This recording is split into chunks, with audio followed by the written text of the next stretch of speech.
My name is Kenneth Reeves. I am the president of the Cambridge branch of the NAACP, as well as the former mayor of the city of Cambridge, Massachusetts. My intention is to say a word about the AdMeTech Foundation and its offerings and benefits, particularly to communities of color and particularly to Black men facing issues with respect to prostate cancer. I would say that in Cambridge, we've been in the men of color health business for more than 25 years. And so we have a men of color health outreach. However, I think we've become much more knowledgeable about ways in which we can assist the men of our city. And we particularly have become much more knowledgeable about prostate cancer and its impact on particularly Black men, who are 5 times as likely to be affected by prostate cancer than white men. So that being the case, and I've dealt with prostate cancer theoretically, and then 4 years ago, I was diagnosed with prostate cancer. So I have my own journey. And after diagnosis, I was able to hear what my treatment options were. And I chose something called CyberKnife, which is a 6-day treatment where you go every day for about an hour. There is a laser approach to the cancer. And after that, I was able to be clear for almost 2 years. And then suddenly my PSA, or prostate specific antigen number, kept going up, and no one could figure out why. And I had many MRIs and other tests.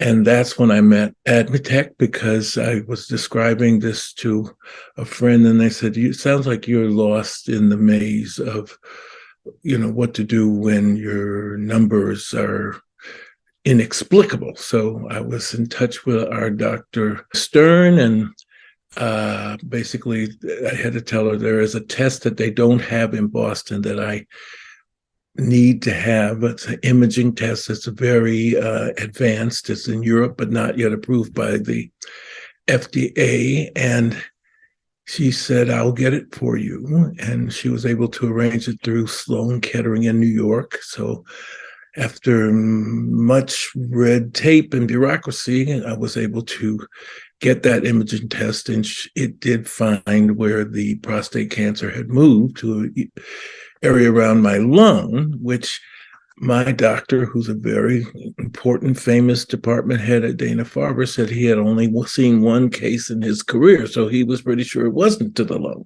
So I then learned that, the physicians are great, but they're not God. So I called him and said, "Guess what? I'm number 2.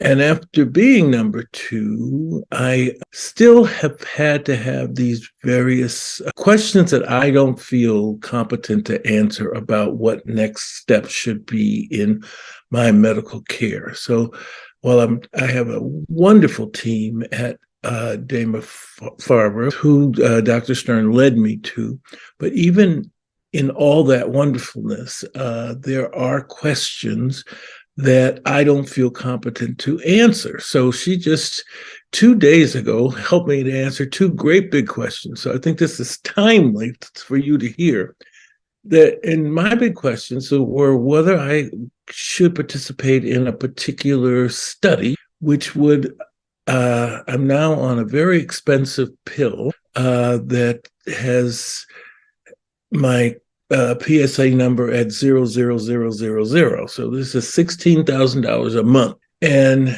the question asked of me by my doctor is would I would participate in a trial which would essentially stop this pill, let the cancer come back, and then observe what that does with respect to the testosterone level.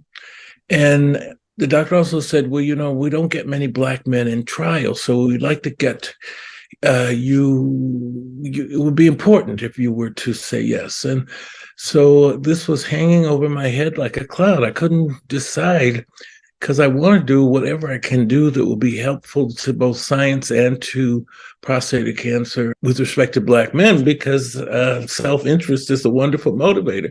Her immediate reaction was, "Not for you, because you had one of only 2 cases with your particular doctor. The experience with people like you for such a trial is too small. And so you should be very thankful to the doctor, but it's not for you. Thank God for having a foundation that's devoted to navigating men of color through the maze of prostate cancer to be able, with a scientific point of view, give that kind of direction and consultation. So I must say that is great.